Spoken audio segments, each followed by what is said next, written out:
Good morning again. Same day as that last video. I want to talk a little bit about Douglas, Kansas. During the Korean War, when I was promised that I'd be stateside for at least 6 months or a year if I jumped out of an airplane and did so, and then on Monday morning picked up overseas orders when my family had arrived at Camp Campbell on Friday evening before that Saturday.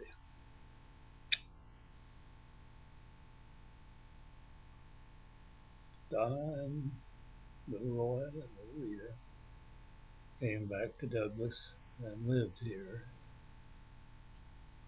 some 10, 12 months until I was eligible, since I was in Beppu, Japan, to have her and the children come on over. At that time, Donna tells me, there was a full-fledged grocery store and then a couple of smaller grocery outlets here in Douglas, and a locker plant, a Main Street lumber yard.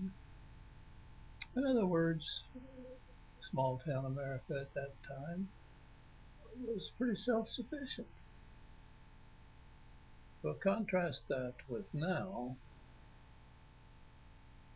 On Main Street, there's the Pioneer Museum. There's a shop that has a collection of antiques, I guess you'd say. And he's trying to get it sold out. It's called the Granny's Junk, Junque. I went in there the other day and bought three pans for angel food cake. We like to, Rhonda loves angel food cake, and we like to send her one, and the cake is bake it, wrap it, put it in a package, wrap it up, and send it to her. Particularly on her birthday. Most of all, thing Donna does it when it's not her birthday. In other words, Main Street now has the library and the business office for the city, a cafe, and that's about it. Post office. Got a post office. Small town America across the nation has been losing ground considerably.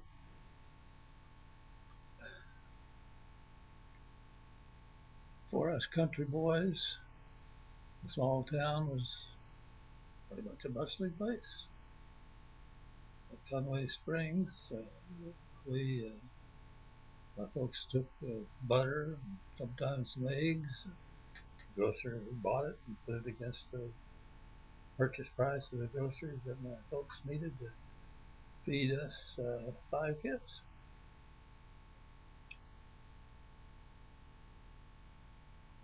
I'm sure that was a pattern across the nation. We traded in Conway Springs, and they not only bought our product, they would charge, waiting for you to be able to sell your major crop, your wheat, to pay your bill. The small town did well in those days. I suppose even did better earlier, back in the horse and buggy days. I don't know.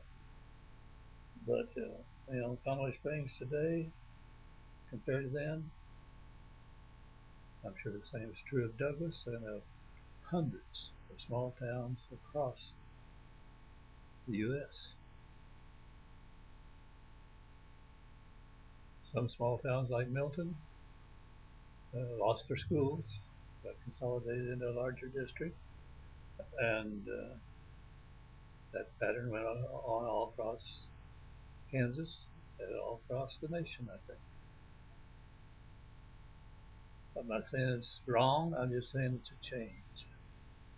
When I was a kid, probably, I think I read at one time that the majority of the Americans alive when I was a young kid, but old enough to be reading this stuff, that 4 out of 5 had a rural background.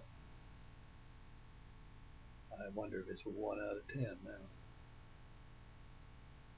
And us old country kids aren't any better than city kids, and yet we're protected from a lot of things that city kids are exposed to, and particularly city kids. As time has gone by and slums have developed, city kids that live in slums certainly don't have as good a chance to have a healthy outlook on life as we farm boys and girls did. But right here in Douglas, I'm impressed with the fact that I look out this window at a street. It's a brick street. Then I go over by our house. The street that goes by is a brick street. Oh, a few bricks came out here a while back in front of our mailbox, and ooh, wow, what a hole! Pretty soon, the bricks have been put back in, a little asphalt laid over the top. Well, all the brick streets are going to last, but they've been doing a good job so far. No grocery store here now. Got the library, a couple soy stations, one laundromat, one little drive-in eatery, Craig's place. All of us enjoy it. One nice cafe. So we're holding a little, but it's not like the old days. Small town America is having a hard time staying with it. I don't know how many empty houses there are in this town, but I know we've had a hard time keeping our little rental rented. Very appreciative of the fact that we have a gentleman in there now that seems to be willing to stay a while. Helps us consider. Hope you are having a good day. Whether you're a member of my family, of course not. Members of my family are having a good day. Or just a casual flipper seeing what the old guys are doing. God bless you. Enjoy your life. Be a joy to those whose lives you touch. God bless.